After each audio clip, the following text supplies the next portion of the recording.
নমস্কার, আপনারা দেখছেন সংবাদ বাংলা ইউটিউব চ্যানেল। আপনাদের সাথে আমি রাকেশ। জানাবো আজকের কিছু গুরুত্বপূর্ণ খবর। প্রধান সংবাদগুলি জানার আগে শুরুতেই দেখে নিন আজকের হেডলাইন। দিল্লিতে মমতার অপেক্ষায় একাধিক পরিবার, হঠাৎ বঙ্গভবন ঘিরে ফেলেছে পুলিশ, ব্যারিকেডে বন্ধ রাস্তা। ওরা ঘরে ঢুকে খুঁজে দেখছে, স্বরাষ্ট্রমন্ত্রীকে চ্যালেঞ্জ ছুড়ে সোজা বঙ্গভবনে মমতা। শুরু হলো মাধ্যমিক, সেন্টারের বাইরে মোতায়েন পুলিশ অ্যাম্বুলেন্স। কোন নম্বরে ফোন করে সাহায্য পাবেন? ভগবানপুরের সাধুদের বেধড়ক মার, মমতা হিন্দু ছেলেদের মধ্যে মদ ঢুকিয়ে দিয়ে সর্বনাশ করে দিচ্ছেন। হাসপাতালে আক্রান্তদের দেখতে গিয়ে বললেন শুভেন্দু। বিজেপি নেতাদের বাসে বেঁধে মার, হামানদিস্তায় পিষে ফেলার নিদান তৃণমূল নেতার, রাজগঞ্জে উত্তেজনা। আইনি যুদ্ধে খোদ মুখ্যমন্ত্রী, নির্বাচন কমিশন এবং সিইও দপ্তরের বিরুদ্ধে সুপ্রিম কোর্টে মামলা দায়ের করেছেন মমতা। আমাদের কাছে কেন কাগজ চাইছে নির্বাচন কমিশন, সরব বিজেপির সাংসদ অনন্ত মহারাজ। একাধিক তৃণমূল নেতার সঙ্গে ছবি, ঢাকুরিয়ায় গুলি বোমাবাজিতে অভিযুক্ত কে এই সেনা পাপ্পু? নিটে বিরাট দুর্নীতি, কোটি কোটি টাকায় বিক্রি আর্থিকভাবে দুর্বলদের জন্য সংরক্ষিত আসন। এসআইআর নিয়ে দুর্গাপুরের শুনানি কেন্দ্রে চূড়ান্ত বিশৃঙ্খলা, তৃণমূলের কোনো ভয়ের কথা ধরে ফেলল বিজেপি। 27 সহকর্মীকে হারিয়েছে ওরা, তবু পেটের দায়, হাজার হাজার কর্মী চাইছেন খুলুক কারখানা। রাতে ফোন করে নিজের বাড়িতে ডেকেছিল প্রেমিকা, সকালে ঝোপের মধ্য থেকে উদ্ধার সৌরভের নিথর দেহ।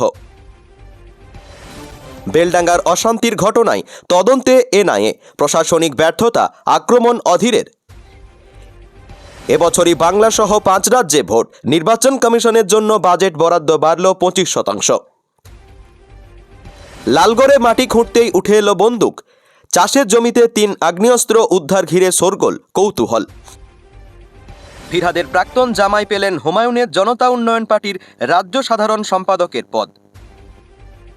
প্রথম দিনেই বিপত্তি, মাধ্যমিকের প্রশ্নপত্রের গাড়ি উল্টে বড় দুর্ঘটনা, আহত পুলিশ কর্মী। আদিদের চটানো চলবে না, টিকিটের শর্তে দলে অন্তর্ভুক্তি না করায় ফতোয়া বিজেপি নেতৃত্বের। কলকাতায় বোমাবাজি এবং গুলিকাণ্ডে গ্রেপ্তার 10, গোলপার্কে গন্ডগোলের পর রাতেই শুরু হয় পুলিশের অভিযান। বিজেপি বাম কংগ্রেস নেতাদের এক সভায় অনলাইনে যুক্ত হবেন হাসিনা পুত্র জয়, থাকছে না তৃণমূলের কেউ। ফের তরতরিয়ে নামল পারদ, দক্ষিণবঙ্গে 11, দার্জিলিংয়ে 4 ডিগ্রি, দোসর হবে বৃষ্টি।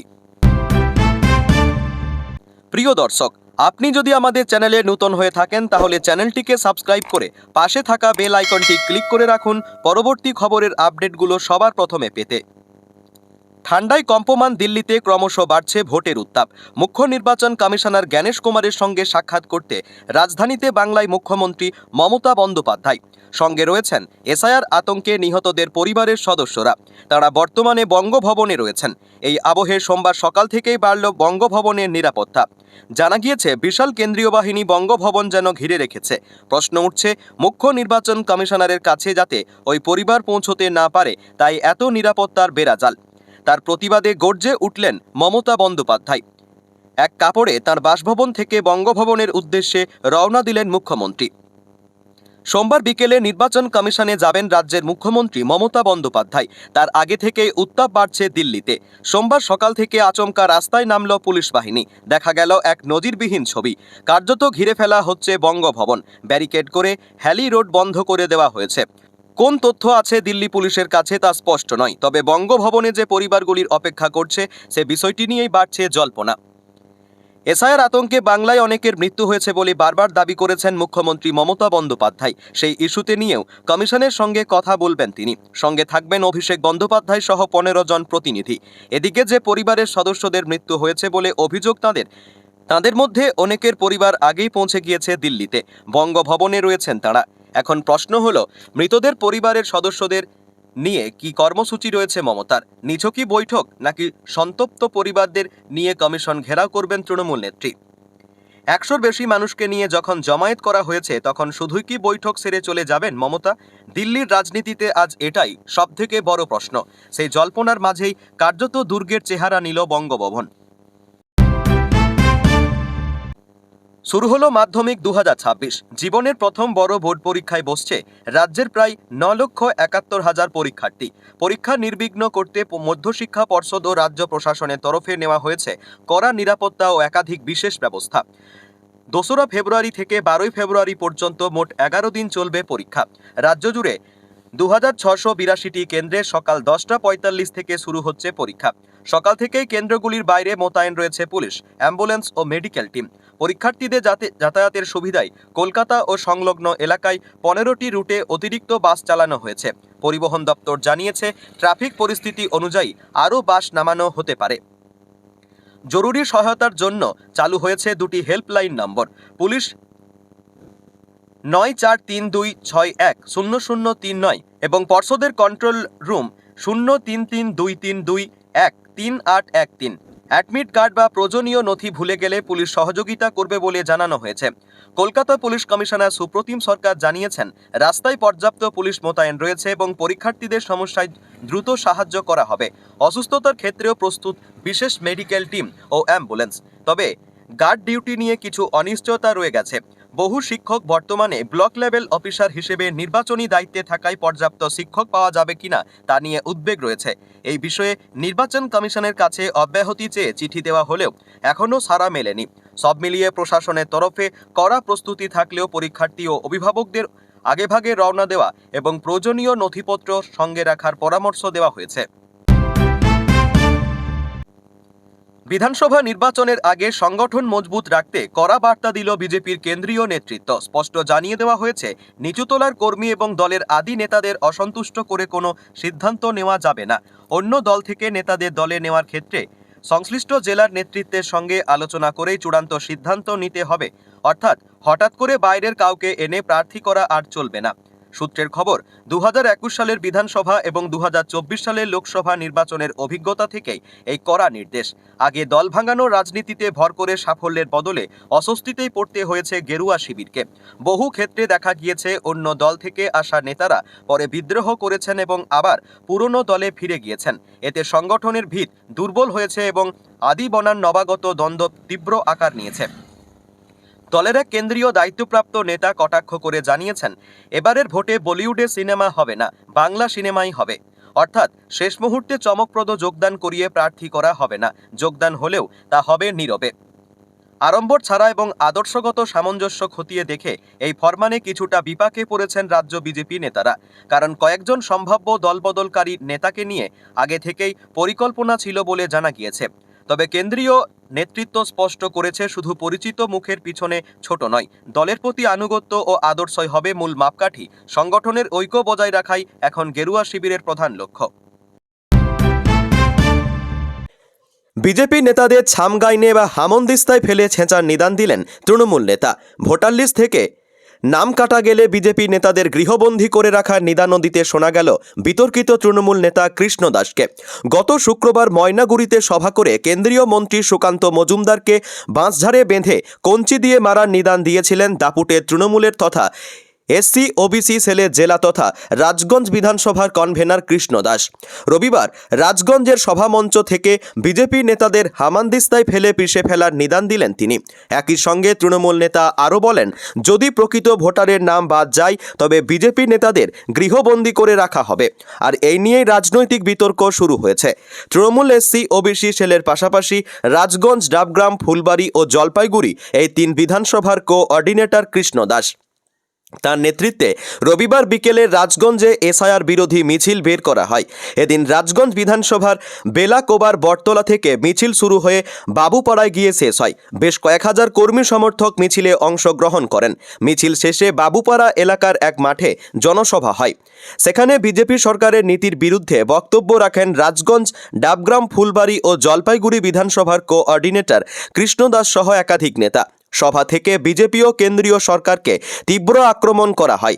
বিজেপির জেলা কমিটির সদস্য নিতাই মণ্ডল তৃণমূল নেতার আক্রমণ প্রসঙ্গে বলেন, বিএলও থেকে ইআরও সবাই রাজ্য সরকারের কর্মী, তাদের জন্যই বৈধ ভোটারও আজ লাইনে দাঁড়িয়ে আছে। পূর্ব মেদিনীপুর জেলার ভগবানপুরে সাধু সমাবেশের উপর তৃণমূল কর্মীদের হামলায় সূর্যানন্দ মহারাজ নামে আর্য সমাজের এক তরুণ সন্ন্যাসী গুরুতর আহত হয়েছেন। শনিবার রাতে হামলার পর তাকে চণ্ডীপুর স্বাস্থ্যকেন্দ্রে ভর্তি করা হয়েছিল। রবিবার বিরোধী দলনেতা শুভেন্দু অধিকারী সন্ন্যাসীকে স্থানীয় একটি বেসরকারি হাসপাতালে ভর্তি করান। এই ঘটনায় জগন্নাথ মাইতি নামে এক অভিযুক্তকে গ্রেপ্তার করেছে পুলিশ। বাকি দুই অভিযুক্ত প্রদ্যুৎ মাইতি ও মাধব মাইতি এখনও অধরা। রবিবার রাতে ভগবানপুরের ওই বেসরকারি নার্সিংহোমে চিকিৎসাধীন সন্ন্যাসীর স্বাস্থ্যের খবর নিতে যান শুভেন্দু। তিনি বলেন, মমতা ব্যানার্জি হিন্দু ছেলেদের মধ্যে মদ ঢুকিয়ে দিয়ে সর্বনাশ করে দিচ্ছেন। বিরোধী দলনেতা বলেন, মমতা ব্যানার্জি স্ত্রীদের 1,000 টাকা দিচ্ছেন আর স্বামীদের জন্য আরও 20,000 মদের দোকান খুলে দিয়েছেন। স্ত্রীদের 1,000 টাকা থেকে 500 টাকা নিয়ে ওই মদের দোকানে মদ কিনে খেয়ে এইসব কাজকর্ম করছে স্বামীরা। এই কারণেই তো মাননীয়া 20,000 মদের দোকান দিয়েছেন, চাকরি দেননি।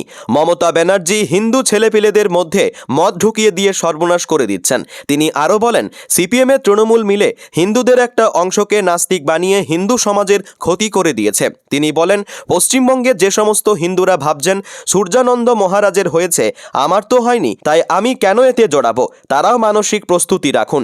এই ব্যবস্থা চলতে থাকলে আগামী দিনে বাংলাদেশ হতে আর বেশি দিন লাগবে না। শুভেন্দু চিকিৎসাধীন সন্ন্যাসীর সমস্ত দায়িত্ব নিজের কাঁধে তুলে নিয়ে তাকে সুস্থভাবে আশ্রমে পাঠানোর প্রতিশ্রুতি দেন। পাশাপাশি আগামী দিনে সূর্যানন্দ মহারাজকে সামনে রেখে এ বিষয়ে সচেতনতামূলক প্রচার করা হবে বলেও জানান তিনি। এসআইআর ইস্যুতে এবার সরাসরি আইনি লড়াইয়ের ময়দানে মুখ্যমন্ত্রী মমতা বন্দ্যোপাধ্যায়। সূত্রের খবর, রবিবার দিল্লি পৌঁছেই তিনি সুপ্রিম কোর্টে নির্বাচন কমিশন এবং রাজ্যের মুখ্য নির্বাচনী আধিকারিক দপ্তরের বিরুদ্ধে একটি রিট পিটিশন দায়ের করেছেন। উল্লেখযোগ্যভাবে এই মামলা ব্যক্তি মমতা বন্দ্যোপাধ্যায় হিসেবেই দায়ের করা হয়েছে। আগামী সপ্তাহে সুপ্রিম কোর্টে পশ্চিমবঙ্গের এসআইআর সংক্রান্ত মামলা শুনানি নির্ধারিত রয়েছে। সেই শুনানিতে উপস্থিত থাকার কথা আগেই ঘনিষ্ঠ মহলে জানিয়েছিলেন মুখ্যমন্ত্রী, কিন্তু তার আগেই নিজের মামলা দায়ের করায় নতুন করে জল্পনা শুরু হয়েছে। তবে কি আবারও শীর্ষ আদালত আইনজীবীর ভূমিকায় দেখা যাবে তাকে? বিধানসভা নির্বাচনের আগে ভোটার তালিকার বিশেষ নিবিড় সংশোধন প্রক্রিয়া ঘিরে শুরু থেকেই আপত্তি জানিয়ে আসছে রাজ্যের শাসক দল তৃণমূল কংগ্রেস। তাদের অভিযোগ, তড়িঘড়ি এসআইআর চালুর নেপথ্যে রাজনৈতিক উদ্দেশ্য রয়েছে এবং গোটা প্রক্রিয়ায় একাধিক ত্রুটি রয়েছে। এই নিয়ে মুখ্যমন্ত্রী ইতিমধ্যেই মুখ্য নির্বাচন কমিশনারকে অন্তত 6 বার চিঠি দিয়েছেন বলেও জানা গিয়েছে, কিন্তু কোনো সন্তোষজনক উত্তর মেলেনি। এই পরিস্থিতিতে রবিবার দিল্লি যান মমতা বন্দ্যোপাধ্যায়। সোমবার নির্বাচন কমিশনের দপ্তরে গিয়ে কমিশনার জ্ঞানেশ কুমারের সঙ্গে তাঁর সাক্ষাৎ করার কথা। তবে বৈঠকের আগেই আইনি পদক্ষেপ নেওয়ার বিষয়টি যে আরও গুরুতর পর্যায়ে পৌঁছেছে তা স্পষ্ট। 4 ফেব্রুয়ারি সুপ্রিম কোর্টে এই সংক্রান্ত শুনানি হওয়ার কথা।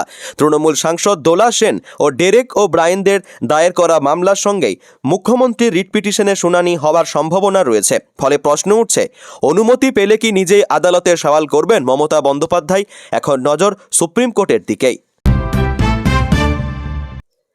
রবিবার রাতে ঢাকুরিয়ার কাকুলিয়া রোড এলাকায় বোমাবাজির ঘটনায় তীব্র আতঙ্ক ছড়ায়। স্থানীয়দের অভিযোগ, এলাকা দখলকে কেন্দ্র করেই এই হামলার ঘটনা। অভিযোগে তীর উঠেছে সোনা পাপ্পু নামে পরিচিত এক ব্যক্তির ও তাঁর দলবলের বিরুদ্ধে। এলাকায় দীর্ঘদিন ধরেই প্রভাব বিস্তার এবং বেআইনি নির্মাণের নিয়ন্ত্রণের সঙ্গে তার নাম জড়িয়ে রয়েছে বলে দাবি বাসিন্দাদের। স্থানীয় সূত্রে জানা গেছে, কলকাতা পৌর নিগমের 67 ও 91 নম্বর ওয়ার্ডে একাধিক বেআইনি নির্মাণের পিছনেও সোনা পাপ্পুর ভূমিকার অভিযোগ আগে জমা পড়েছিল, কিন্তু প্রভাবশালী মহলের সঙ্গে ঘনিষ্ঠতার কারণে প্রশাসনিক ব্যবস্থা নেওয়া যায়নি বলেই দাবি এলাকার একাংশের। ঘটনাস্থলে 91 নম্বর ওয়ার্ডের কাউন্সিলর বৈশাইনের চট্টোপাধ্যায়কে দেখা যায়। যদিও কাকুলিয়া রোড এলাকা 90 নম্বর ওয়ার্ডের মধ্যে যার কাউন্সিলর তার স্ত্রী চৈতালি চট্টোপাধ্যায়, এই উপস্থিতি ঘিরেও শুরু হয়েছে রাজনৈতিক জল্পনা।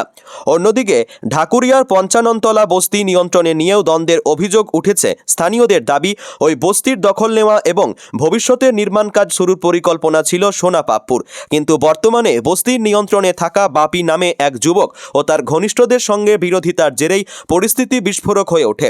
সোশ্যাল মিডিয়ায় সোনা পাপ্পুর সঙ্গে শাসক দলের কয়েকজনের নেতার ছবি সামনে আসায় রাজনৈতিক বিতর্ক আরও বেড়েছে। যদিও তৃণমূল নেতা দেবাশিস কুমার জানিয়েছেন, অপরাধ করলে শাস্তি পেতেই হবে, পরিচয় দেখে ছাড় নয়। ঘটনায় তদন্ত শুরু করেছে পুলিশ। প্রেমিকা ফোন করে তাদের বাড়িতে যেতে বলেছিলেন প্রেমিককে। সেই ফোন পেয়ে প্রেমিকার বাড়িতে হাজির হন যুবক। সারা রাত আর তার খোঁজ পায়নি ওই যুবকের পরিবার। পরে এদিন সকালে প্রেমিকার বাড়ির পাশেই উদ্ধার হলো ওই যুবকের মৃতদেহ। প্রেমিককে বাড়ি থেকে ডেকে নিয়ে গিয়ে খুন করার অভিযোগ উঠল প্রেমিকার পরিবারের সদস্যদের বিরুদ্ধে। চাঞ্চল্যকর ঘটনাটি ঘটেছে নদিয়ার কৃষ্ণগঞ্জে। পুলিশ ঘটনার তদন্ত শুরু করেছে। মৃতের নাম সৌরভ হালদার। পুলিশ ও স্থানীয় সূত্রে খবর, নদিয়ার ভারত বাংলাদেশ সীমান্তবর্তী কৃষ্ণগঞ্জের গেদে হালদার পাড়ায় বাড়ি ওই যুবকের। ওই যুবকের নাম সৌরভ হালদার। দীর্ঘদিন ধরে সৌরভের সঙ্গে পেমা হালদার নামে ওই তরুণীর প্রেমের সম্পর্ক ছিল। অভিযোগ, ওই সম্পর্ক ওই তরুণীর বাড়ির লোক মেনে নেয়নি।